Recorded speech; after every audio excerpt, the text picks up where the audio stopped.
मेरे साथ कांग्रेस से विधायक अजय कुमार सिंह इस वक्त मौजूद हैं बातचीत करने के लिए। और पहला सवाल आपसे ये है कि पेपर लीक के शक में सीएचओ ने परीक्षा अपना कैंसिल कर दिया है और सरकार कह रही है कि आभास था, एहसास था, प्रशासन ने ये कदम पेपर लीक के डर से, पेपर लीक की ये जानकारी पहले ही मिल गई थी इसलिए लीक हुआ है। क्या कहेंगे इस पर?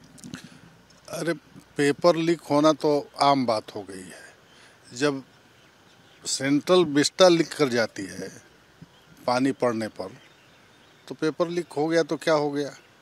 सरकार को आभास था नहीं था इसकी जानकारी तो सरकार के लोग बताएंगे, लेकिन परीक्षा का रद्द हो जाना इसमें तो बेहतर रूप ढंग से सरकार बता सकती है कि पेपर लीक हो गया था, आभास था। अगर आभास था तो कहाँ था, माने किस बिंदु पर जो है आभास था कि आप पेपर लीक हो गया है।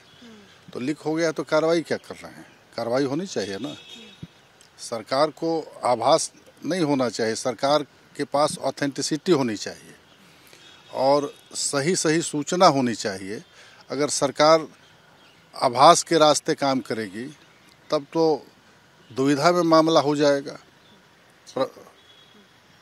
दूसरा सवाल ये है कि एमवाई समीकरण का नया रूप चिराग पासवान दे रहे हैं। उन्होंने भागलपुर में कहा कि एमवाई का मतलब मुस्लिम और यादव नहीं है, महिला और युवा है। आपको लगता है कि ये एक नया कार्ड ढूंढा है और इससे एनडीए को फायदा हो सकता है? अगर महिला और युवा आपसे हट जाते हैं, मतलब गठबंधन से हट जाते हैं, तो इसका तो सीधे सीधे नुकसान है। ऐसा है, ये चिराग पासवान ने कोई नई बात कही है क्या? माने भारत ही नहीं जो सो पूरे विश्व में दो ही जेंडर अधिक हैं, महिला और पुरुष। थर्ड जेंडर तो मान लीजिए कि वो भी है, उसको माना जा सकता है। तो महिला पुरुष विश्व भर में किसी देश में उनकी उपस्थिति है, तो ये कोई नई बात तो उन्होंने कहा नहीं कि महिला और युवा,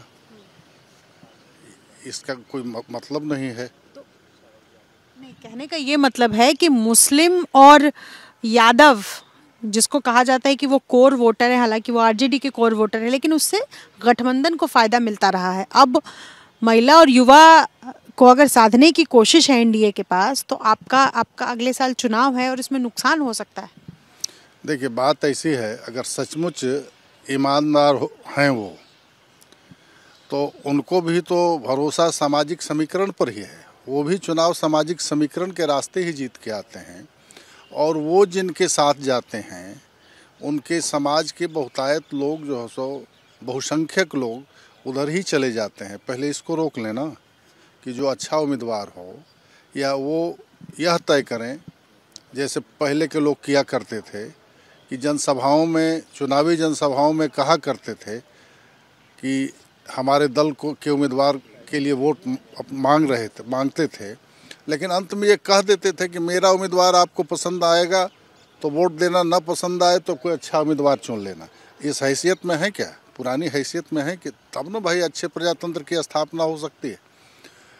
एक बार पंडित जवाहरलाल नेहरू प्रचार करने गए मध्य प्रदेश में, उन्होंने अपने उम्मीदवार की ओर देखा और कहा कि यह आदमी किसी एंगल से कांग्रेस की टिकट के लिए उपयुक्त नहीं था और इससे मिल गया है, लेकिन आप लोग कोई अच्छा उम्मीदवार चुन लेना।